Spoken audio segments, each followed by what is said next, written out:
안녕하세요. 혼자 공부하는 파이썬 44강대이고요. 이번 강의에서는 294페이지에 있는 6-2절 예외 고급 부분에 대해서 살펴보도록 하겠습니다. 이름이 고급이 붙어가지고 약간 어려운 내용이라고 생각하실 수도 있지만 사실 그런 내용은 아니고요. 그냥 추가적인 내용 정도라고 생각을 해주시면 되겠습니다. 알아볼 내용은 크게 예외 객체, 그리고 예외 객체를 사용해서 예외를 구분하는 방법, 마지막으로 레이즈 구문을 사용을 해서 예외를 강제로 일으키는 방법, 이렇게 세 가지 되겠습니다. 그렇게 어려운 내용이 아니니까 바로 코드를 입력을 하면서 알아보도록 하겠습니다. 일단 우리가 지난 강의까지 지금 화면에 나오는 코드를 여러 번 살펴보았었는데요. 간단하게 코드를 실행을 해보고 다시 한번 어떠한 형태로 실행이 되는지 확인해 보도록 하겠습니다. 코드를 실행하게 되면 정수를 입력하라고 나오게 되고요.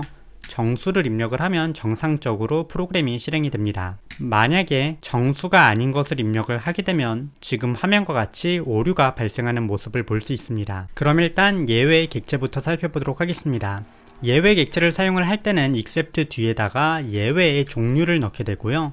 as를 입력을 한 뒤 변수로 사용할 이름을 넣어주시면 됩니다. 마치 with 구문을 사용을 해서 파일을 연 다음에 as를 사용을 해서 변수로 사용할 이름을 입력했던 것과 비슷한 형태라고 생각을 해주시면 되겠는데요. 예외 종류에 무엇을 넣어야 할지 잘 모르겠을 때는 모든 예외들의 어머니라고 부를 수 있는 그냥 exception을 넣어주시면 됩니다. 이때 앞 글자가 대문자로 시작하고 있는데요. 우리가 처음 식별자를 배울 때 대문자로 시작하는 녀석들은 파이썬에서는 무조건 camel case고 클래스 이름을 의미한다라고 이야기를 했던 적이 있습니다. 그래서 이 exception이라는 것은 클래스입니다. 참고적으로 이 클래스와 관련된 내용은 이후 강의에서 알아볼 예정이기 때문에 지금은 그냥 이러한 형태로 구문을 사용을 한다라고 기억을 해주시면 좋겠습니다. 일반적으로 변수로 사용할 이름에는 2를 넣거나 그냥 exception을 소문자로 입력을 해서 넣는 경우가 많은데요. 이렇게 입력을 한 뒤에 저 exception의 타입을 한번 출력을 해보고 추가적으로 exception 자체를 한번 출력해 보겠습니다. 이러한 형태로 코드를 저장을 하고 실행을 한 뒤에 예외를 발생시킬 수 있는 정수가 아닌 것을 입력한 뒤에 코드를 실행을 하게 되면 지금 화면처럼 나오는 것을 볼 수 있는데요. 이 exception의 타입은 value error이고 내용은 지금 이것과 같다는 형태로 나오는 것을 볼 수 있습니다. 우리가 예외를 처리하게 되면 프로그램이 갑자기 꺼지지는 않는다고 했었는데요. 그래도 어떠한 동작이 꺼지지도 않고 작동도 안 하고 버튼을 막 눌렀는데도 아무런 효과가 없다면 사용자로서는 답답할 수밖에 없을 겁니다. 또한 그렇게 되면 그게 진짜 문제인지 아닌지도 확인할 수 없어서 개발자도 그것을 제대로 수정하지 못하는 문제가 있을 수 있습니다. 그래서 사용자에게 미리 오류가 발생했을 때 사용성 개선을 위해서 도와주시겠습니다라는 체크등을 주고 그것을 체크했을 때는 예외가 발생했을 때 이 예외와 관련된 내용을 개발자에게 전달을 해서 대처를 할 수 있게 하거나 아니면 사용자에게 이 예외와 관련된 내용을 간단하게 보여줄 수 있을 겁니다. 물론 그렇다고 사용자에게 이러한 메시지를 그냥 보여주는 것은 문제가 있으므로 예외가 무엇인지 구분을 해서 사용자에게 어떠한 대처를 해달라고 부탁할 수 있을 것입니다. 예를 들어서 만약에 value 에러가 발생을 했다면 값과 관련된 문제가 있는 것이니까 프린트를 사용을 해서 값에 문제가 있습니다 라는 형태로 보여줄 수도 있을 것입니다. 이러한 형태로 코드를 입력을 하고 실행하게 되면 정수가 아닌 걸 입력을 했을 때 이 안쪽으로 들어와서 실행되는 것을 볼 수 있습니다. 그러면 예외를 조금 더 구분할 수 있는 예제를 하나 만들어 보도록 하겠는데요. 간단하게 A라는 이름의 리스트를 만들어 보고 내부에다가 여러 가지 숫자를 입력해 보도록 하겠습니다. 이어서 넘버를 입력을 했을 때 프린트를 사용을 해서 A의 몇 번째에 있는 것을 한번 꺼내 보도록 하겠는데요. 정수 입력이라고 그냥 써놓으면 사용자가 마음대로 입력을 할 테니까 0부터 4까지 입력을 해주세요 라는 형태로 코드를 작성해 보도록 하겠습니다. 이러한 형태로 코드를 작성을 하고 실행을 하게 된 뒤에 정수가 아닌 것을 입력을 하게 되면 value 에러가 발생해서 값에 문제가 있습니다를 출력을 하게 될 것입니다. 그리고 여기에선 한 가지 예외가 더 발생할 수 있는데요. 만약에 0부터 4가 아닌 예를 들어서 5라든지 6을 입력하게 되면 이 인덱스의 레인지를 벗어나기 때문에 인덱스 에러가 발생할 것입니다.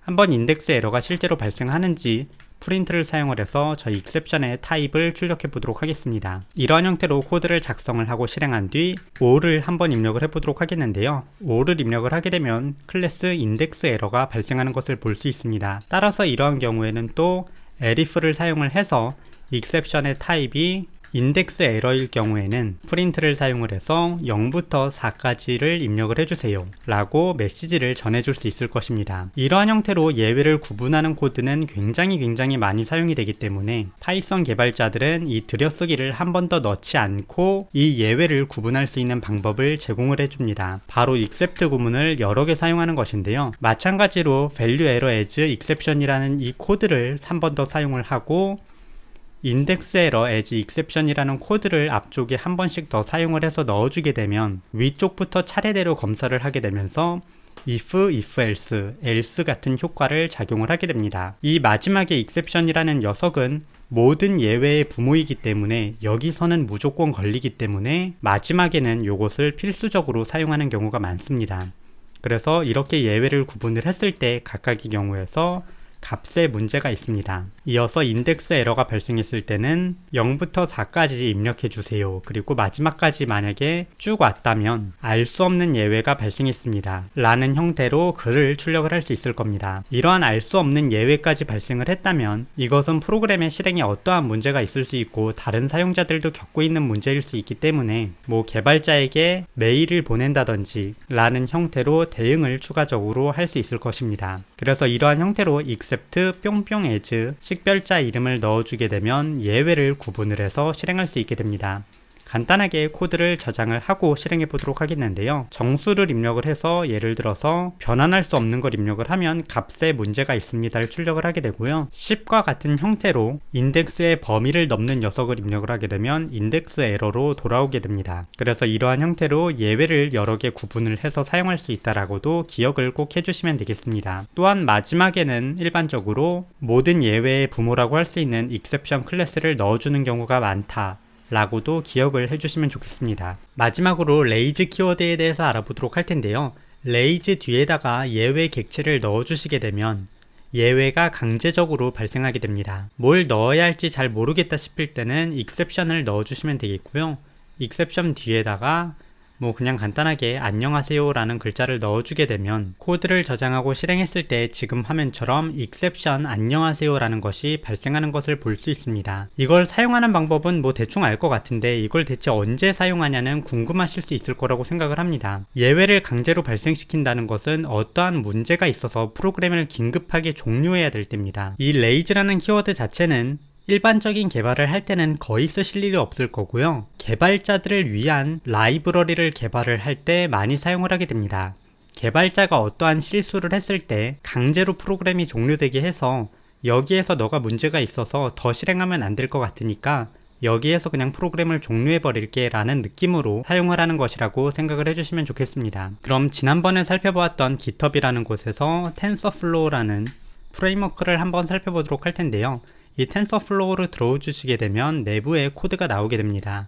위쪽에 레이즈 키워드를 한번 입력을 해서 어떠한 경우에 레이즈를 입력하는지 보게 되면 강제적으로 value 에러라든지 런타임 에러라든지 등을 발생할 때 이 레이즈 키워드를 사용하는 모습을 볼 수 있습니다. 그럼 간단하게 아무거나 하나 내용을 보도록 하겠는데요. 바이디렉셔널 RNN을 만들기 위해서는 반드시 지정해야 된다. 적어도 하나의 forward cell을 이라는 형태로 내용이 나와 있는 것을 볼 수 있습니다. 이 forward cell이라는 것을 지정하지 않으면 연산이 더 이상 진행될 수 없기 때문에 그냥 프로그램이 강제적으로 죽어버리게 예외가 발생되는 것입니다. 그래서 사실 현재 단계에서는 이 레이즈 키워드를 언제 사용하는지 알기 힘들 수 있을 텐데요. 계속해서 여러 코드를 보시다 보면 대충 이해하실 수 있을 거라고 생각을 합니다. 중간에 보시게 되면 우리가 이전에 패스 키워드를 설명하면서 함께 설명했던 not implemented error라는 것도 나오게 되는데요. 이러한 것도 이전에 설명을 했으니까 함께 참고를 해보시면 좋을 거라고 생각을 합니다. 그럼 오늘 강의는 여기까지 되겠는데요. 확인 문제가 간단하니까 하나 풀어보도록 하겠습니다. 일단 2번은 방금 보았던 것처럼 텐서플로우라든지 등의 코드를 한번 찾아보시면 좋을 것 같고요. 우리는 1번을 풀어보도록 하겠습니다. 굉장히 간단한데요. 예외를 강제로 발생시킬 때 사용하는 키워드로 맞는 것은 무엇일까요? 이고요. 답은 2번 레이즈 키워드입니다. 다른 프로그래밍 언어에서는 throw 키워드로 던진다라는 표현을 많이 사용을 하게 되는데요. 파이썬에서는 레이즈 키워드이기 때문에 요거를 선택을 해주시면 됩니다. 그럼 오늘 강의는 여기까지 되겠고요. 추가적인 질문이 있으시면 유튜브 아래에 질문을 남겨주시면 되겠습니다. 그럼 다음 강의에서 뵙겠습니다. 감사합니다.